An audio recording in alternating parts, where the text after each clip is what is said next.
Well, aloha and good morning. And if you've been celebrating Easter, then I hope you had a very happy Easter. And if you're in the UK and you had some warm weather, I hope you were able to enjoy the warm weather in some way, shape or form in these times which are difficult, challenging. So what I wanted to talk about today was some things that we can do to help us deal with the challenge of being isolated indoors and not able to go about our lives in the way that we normally go about our lives. And there's a couple of things that I thought I'd talk about. And the first one is breathing. Now, I've talked about this before, but one of the things that's happening with a lot of people, a lot of my clients that I'm talking to, one of the things that's happening is that some of them are getting very, very stressed. Maybe they've got kids at home, which they didn't normally have, or they've got people in their houses they didn't normally have, or they're dealing with social isolation and they're not used to being isolated. Whatever the reason, whatever the way that their life has changed to cause them to feel stress. A lot of my clients talk about the stress that they're feeling. So one of the things that I say is, the first thing to do is when you're stressed, when you're anxious, is to soothe the system. Because when your system is in overdrive, when your system is in stress, when your brain's going, then it's very hard to think, it's very hard to deal with the emotions that are coming up. So how can you de-stress? And the classic one is simply to breathe. And the way that I teach breathing, then there are many other different systems, so it's not that there's only one system. As the Hawaiians say, think not there's only one way to the light. So there are many ways of doing these things, but the particular breathing I teach is the one that comes from I've learned from the Hawaiian tradition, where you breathe in through your nose, out through your mouth, and the in-breath is half as long as the out-breath, or to put it another way, the out-breath is twice as long as the in-breath. And what this does is it engages what they call the parasympathetic nervous system.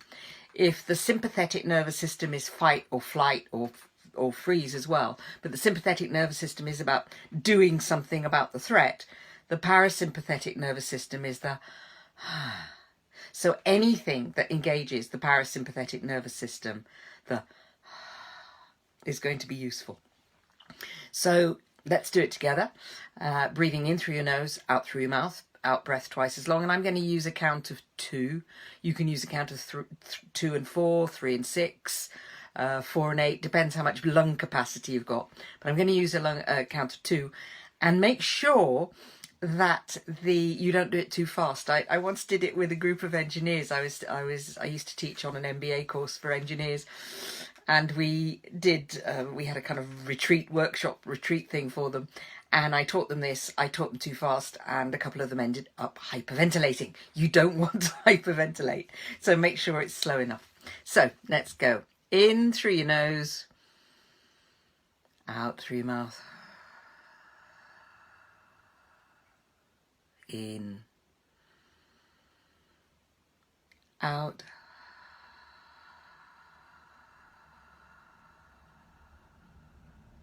in, out,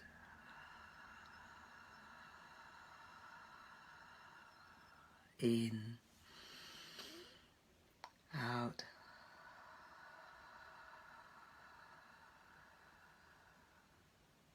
in,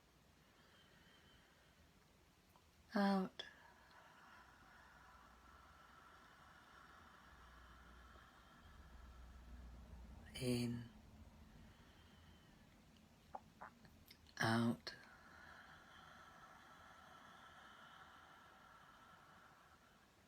in, out, in, out,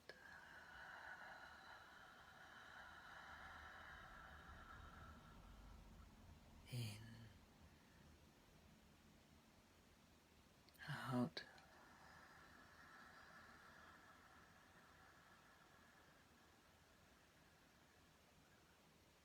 in, out,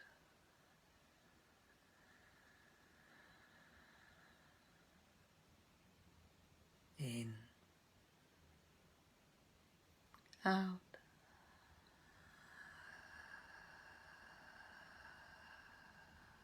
And we'll do 3 more. In, out.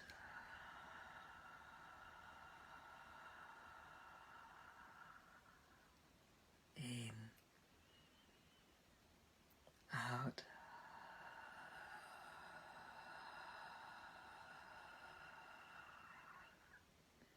In,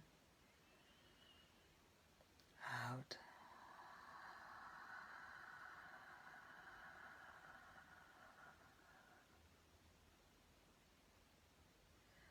And just notice how you feel.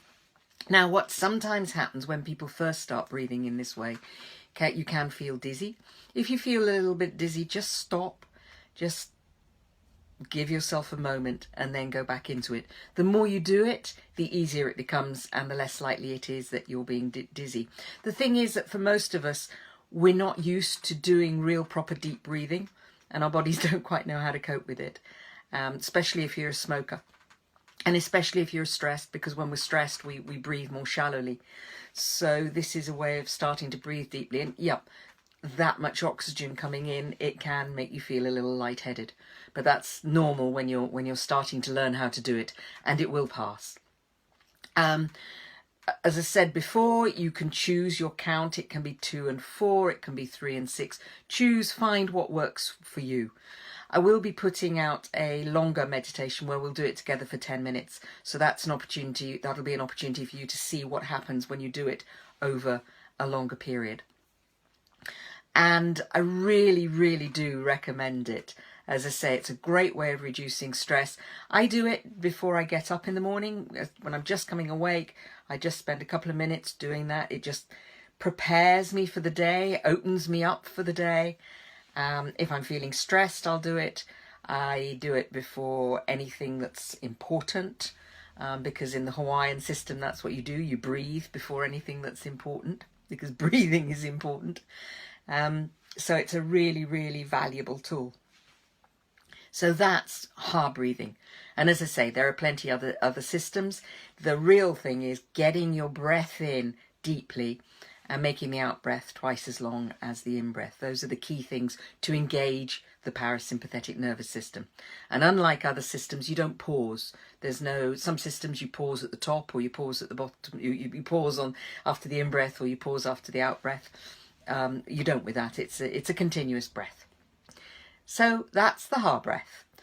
The next thing that you might think about doing, particularly if you're feeling really, really, really stressed, is scream into a pillow or towel.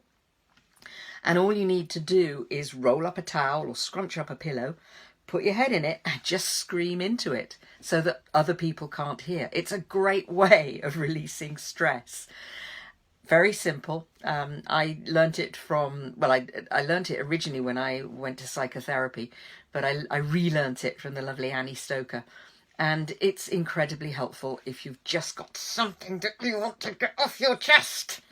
So just roll a towel, fold up a towel or a pillow and scream into it.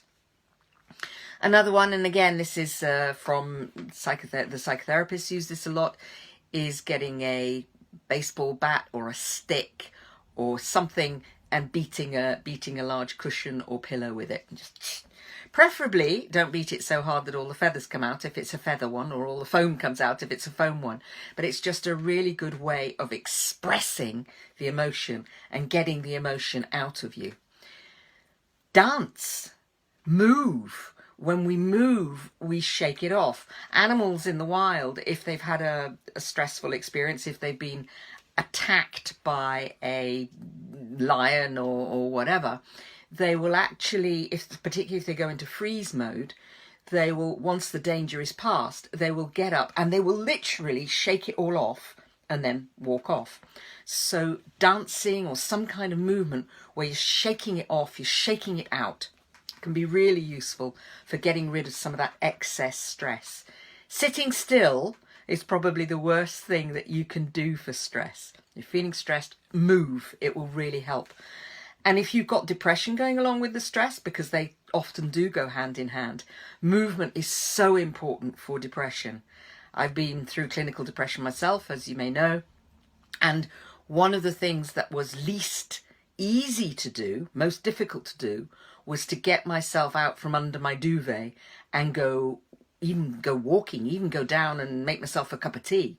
But movement's incredibly valuable in depression, and it's incredibly valuable in stress. And there's plenty of clinical evidence that talks about that. So move. That would be another recommendation. Another recommendation would be journaling. It's a funny thing about journaling or writing, keeping a diary. Most of the most successful people on the planet actually do this. I wasn't really aware of it, and then I went some years ago, I did a copywriting course. I wanted to be able to learn to write well for my audience, write well so that people would enjoy what I was writing, and also that they would want to buy what I offer. So I did this copywriting course, and the guy who runs it, John Carlton, he's one of the most highly paid copywriters in the world. I think the teaching's really more for fun than anything else, but he's very, very highly paid, and he consults for zillions and zillions of dollars to some incredibly successful individuals and organizations. And I went to this conference that he was running, and one of the things he talked about, he was talking about habits of successful people, because he consults to them, so he knows a lot of them. And he said so many of them, what they do is they journal. They keep a diary. And they may not write it every day, but they're writing their observations, their thoughts, their feelings, their things that they want to get off their chest. And it's a really, really valuable way of getting things off your chest, getting perspective, starting to notice patterns, starting to understand. It's an opportunity of exploring what's going on and why that's a problem and how that's a problem. And if you've read Julia Cameron's The Artist's Way, she talks about morning pages. She recommends that you do it first thing in the morning, every morning when you first wake up. Now, for many of us, that's not practical, and I'm not sure it's even necessary to do it like that. But journaling is incredibly powerful. It stimulates creativity. It's, as I say, enables you to recognize patterns. It enables you to start to understand what's underneath the emotions that you're feeling or the situations that you're experiencing. So daily or occasional journaling. And all you have to do is, I recommend that you get a dedicated book. You can still buy stationery on Amazon, even if the stationery shops are closed. Although our newsagent is selling stationery now. He didn't used to, but he's selling stationery now because all these stationers are closed. So get a book that you're happy to write in and that you can use to dedicate for this purpose, and pick your time of day and just write about anything. Ideally, aim to write about 3 sides of foolscap or letter if you're in the US, but it doesn't really matter. It's about getting stuff out there, expressing it. It's much better out than in. And our creative thoughts are much better out than in, because when we have a creative thought, if we keep it in our head, very often it disappears. Whereas if we have a creative thought and we put it out in the written form, it's there. We can go back, we can take a look. So there are some simple tools, tips for keeping you sane in the current circumstances. I hope you're safe. I hope you're well. And I'll be putting out the meditation, the heart breathing, very soon.